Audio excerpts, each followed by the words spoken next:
Grooming for Industry 4.0. Industry 4.0 is going to exist for another 30 to 40 years.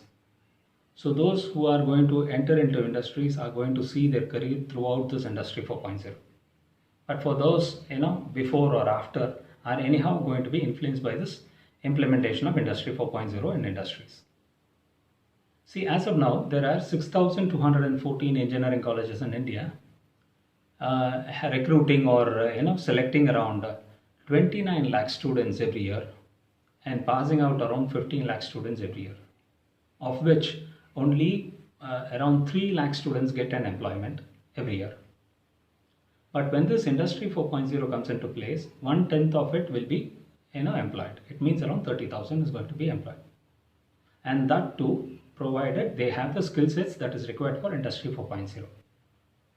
So we have time to get ourselves seen like how to get employed with specializing our skills into it. The template which I'm going to share with you is called Amster template. Amster, you can easily remember it by the name called Amsterdam. Amsterdam is the capital city of Netherlands, which is the industrial capital of Netherlands and which is being built around a dam called Amster. Amster is the place, Amstel is the river that goes on feeding this dam. So around this dam only the whole city called Amsterdam is created. So we can easily understand or keep in remembrance the name called Amster. AMSTER. A for academic excellence, M for machine skills, S for self-managed skills or individual skills, then T for technology, E for engagement, and R for radiant skills. The first one, academic excellence. Academic excellence is nothing but whatever we have studied up to now in our core competent courses, which is nothing but our academics. All our knowledges that has been input throughout this course. Second is your acumen of analytical skills. The third is the execution of both these, your academic excellence and your analytical.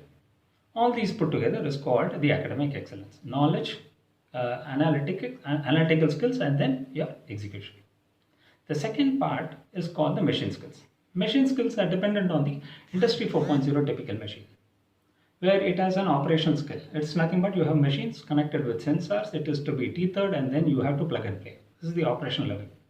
The second is the conversion level, where the data is converted into information, where we use smart analytics, finding out the degradation of the machine, health of the machine, and then the performance of the machine, so that you can give a good optimum output from the machine. Then the next part is the cyber part. Cyber part is where the total machine gives according to the industrial requirement, whether it is optimized or minimized or maximized based on the critical constraints of the machines, that is the memory space available and the time within which the machine has to perform its activities. It has to be clustered and then data mined. The next part is the industrial enterprise level activity, which is called the cognition level.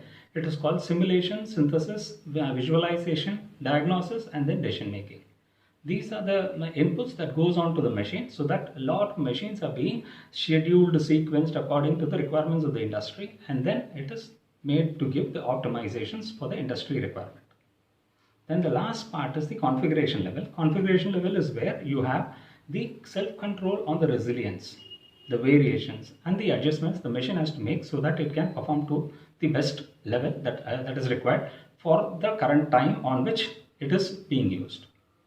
These are the part on the machine skills. Then the self skills, individual skills are nothing but all the attitudes, the perceptions what we have, and the motivations or the drives we have. Attitudes are likes, dislikes, preferences, opinions, situations on which is favorable, which is not favorable, everything is taken into consideration, but it has to be tuned to the Industry 4.0. And the perception part, how we link certain inputs, sensory inputs, memory inputs, and then stimuli inputs, all these things, and how we connect the dots to a whole picture. That is called the perception, which drives us to acknowledge and analyze and position ourselves towards the functioning of our input to the Industry 4.0. Then the drive, that is the motivation. It is positive or negative, that's rewards or punishments that can push us to do better. The next part is the technology part. The technology has 2S, 2C, 2A, IBR. Simulation, synthesis, cloud computing, cybersecurity, augmented reality, additive manufacturing, IoTs, big data, and then robotics. First is the simulation. Simulation is what you get onto the board before you start your activity. It is going with all your limitations, pretentious conditions or scenarios that is being put so that an automation can be started. So it goes with designing, drafting, and then you go on with your product, process, services, and then utilities, safety, repairs and maintenance, hazards, accidents, everything. All the simulation tools are available. So whichever is useful to you, you can pick and get groomed on it. Then the systems integration. Systems integration, here we have a machine that is going to be connected to a sensor, and then that is of course going to be connected to a transducer and then to the computer, so that the physical variation is connected into electrical variations, and then it goes into the digital variations, and then it feeds the IoT. This hardware to software linkage is called the systems integration.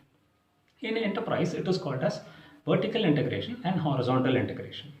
Vertical integration is nothing but what goes on into your system as an input, finally after the processing comes out as an output. That is called the vertical integration, the total process flow. Whereas horizontal integration is what happens in your plant can happen in other plants also, so horizontally connecting. So for example, a supply chain requirement being connected with a lot of suppliers, lot of sub-assemblers, lot of subcontractors, lot of vendors, all these are horizontal flows. See, all this vertical integration and horizontal integrations are nothing but enterprise resource planning along with your operation research. Then the next part is the cloud computing.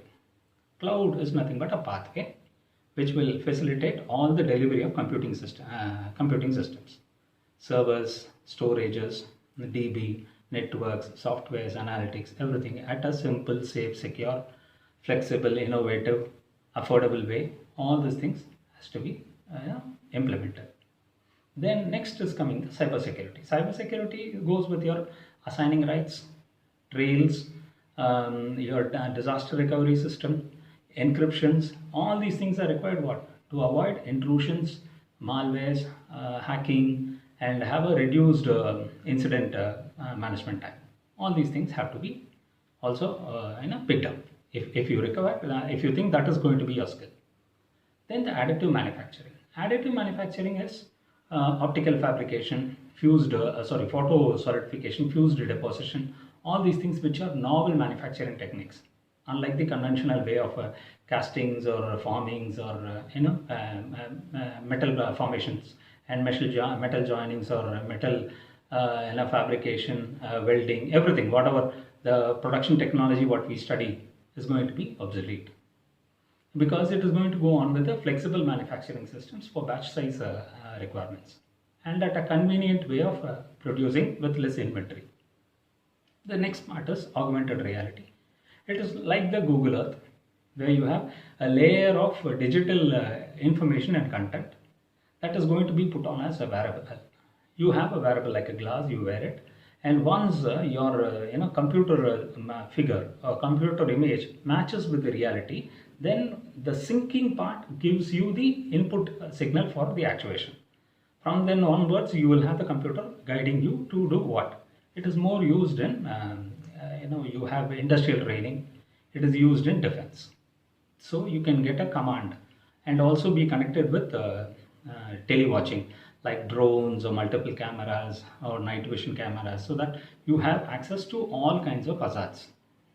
The next part is IoT. IoT is nothing but interlinking your computing devices. You have a physical machine, you have a digital machine, it has to communicate with each other. So this, when it goes for autonomous kind of interventions, then we will be using exponential AIs, then quantum computing, even in surgeries and all, we can use bio-digital integrations, all those higher end part of Industry 4.0. The next is big data. Big data is nothing but a voluminous data which is to be warehoused, computed, engineered, then you do a kind of a mining, and then take enriched data for a precise way for decision making. So you can hit the target, use this big data. It is more available in all fields, but it is going to be exploited in customer service management, CRMs, or customer relationship management, customer service and customer relationship. Okay, the next part is your robotics. Robotics are going to play a huge role wherever human being is unable to reach for hard to access or source of contamination area where people's quality of life is going to be affected. There you can use it. It will have a lot of multiple cameras or embedded cameras, vision systems, which can deterministically position and actuate an activity for picking, placing, crimping, fabricating, welding, whatever it is. All these things can happen. These are on the technology. Then the engagement part. Once an employee joins an organization, he has to grow in an organization, taking a lot of roles. So the engagement roles are what? First, he has to handle the machine, which is called the operator. Second, he has to maintain, because he cannot wait for somebody to come and help him to do it. He has to be in a position to grow up to that level. That's the maintenance level. Then the integration part, where he integrates this machine's output to their requirement of performance, productivity, quality, etc.